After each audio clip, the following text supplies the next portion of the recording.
Hey, welcome everyone. Hey, let's jump into this. Now, I know all of us, we like to go out to eat, right? I mean, there's something about just going out to eat with friends or family or your spouse and sitting down and enjoying a meal, right? I mean, it's not only, the quality of the restaurant, it's not only the food, it's the ambiance, it's the care, that type of thing. And you just want to sit down and know that you don't have to prepare any food. You can eat what you want and then go home and do whatever, right? But there comes a time where everything you do now, everything, you have to look at what they're putting in the food. Now, I'm going to continue these videos as the life of this channel goes on because people are not aware. It's the old, all the root evil comes from money. Money is the root of evil, right? And all these companies, I don't care what company it is putting dollars over the people, right? Whether it's hospitals or drugs or someone selling you something. Most time you go into somewhere, people will, put on that sales face. They'll sell you what they want and they can't remember your name if you walked in the door 5 minutes later, right? So I think it's a natural thing. Maybe it's the time we live in that people don't really care about one another. They're just into everything themselves. And I know that when these companies go public, that they have to make a profit. I understand that. But when you're putting people's lives in jeopardy because of the profit or the ease or the, whatever, it's got to be a lot of it, the taste, right? You want something that tastes well. You want these people to coming back. Now, when I was younger, I always used to make a joke that, McDonald's has put, they put drugs in their food to keep bringing people back, right? But to a certain extent, that's true. I mean, it's not illicit drugs. It's just the drug of sugar, the drug of oils, seed oils, that type of thing. So it was interesting that some of these things just pop up on my feeds and I have to comment on them, okay? So we've all maybe all of us haven't, okay? But I've been to Texas Roadhouse. It used to be my favorite place to eat a steak until I started cooking them almost every day by myself. But Texas Roadhouse, their buttery blend that they put on their steaks, right? Now, I know to make a good steak, you have to add butter and a lot of butter, okay? Salt and butter. Some people put pepper on it. And it's the way you cook it, right? I mean, there's a whole gamut of things you have to do to prepare your steak in order for it to be cooked properly, to come out the way that you'd like to eat it, right? So, upon looking at the ingredients of the Texas Roadhouse buttery blend, it's pretty wicked. I mean, it says buttery. Now, that could mean a lot of things, right? But the first thing you think of is butter, right?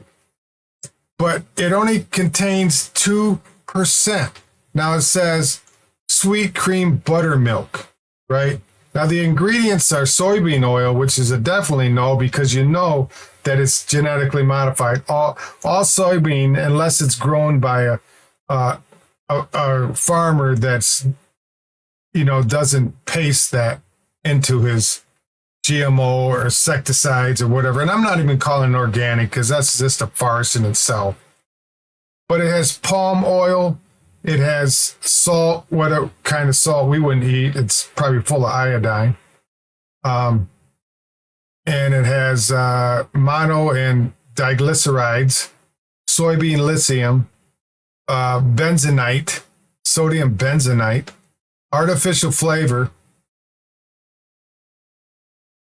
beta carotene for color, vitamin A, and contains soy in milk, right? So 2% of that, whatever sweet cream buttermilk. Okay, it's a milk. It's not butter. Well, it could be some kind of butter, but it says it's 2%. Now, yeah, it tastes good, but how you're killing? There used to be a song, but you're killing me softly, right?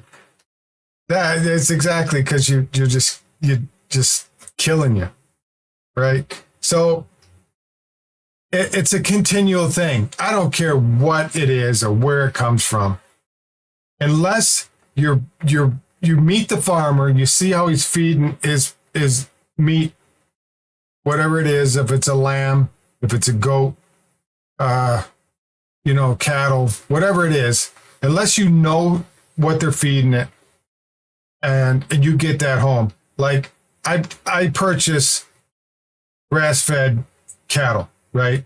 I purchased a steer. This last time I purchased half a steer. Okay. And when I cook the hamburger, I have to add tallow to it because there's nothing on the bottom of the pan. Okay, nothing. Now, generally, when you buy hamburger from the store, you have like, I don't know, half-inch stick of grease at the bottom, and that's not fat. What that is corn. It's corn. It's whatever they feed them that fattens them up, and that's what you're getting. You're getting 100%. Now, there's a video, a documentary, and it's called King Corn. I recommend that you guys watch that because these guys went and got a hair analysis. They, did their blood work before they started this documentary and found out there was a large percentage of corn in their body. Now, corn comes in a variety of I can't list how many products are made from corn. Now, one striking thing about this video is where they made corn. What is it? The sugary blend of corn. What is that? I'll have to put it up. But when they went here, they couldn't get in because this place was walled off. It was security, and you had to have a clearance to get into it. Okay. And it was, to me, that's what took me to another level with all this stuff. What are they doing inside there that they have to wall, this whole compound where they manufacture, and have security there?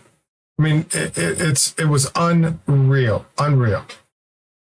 So if you guys found value in this video, I'd appreciate you leaving a thumbs up. You like it, share it with your friends, and subscribe. You guys have a wonderful day, and I will see you on the next video. Bye now.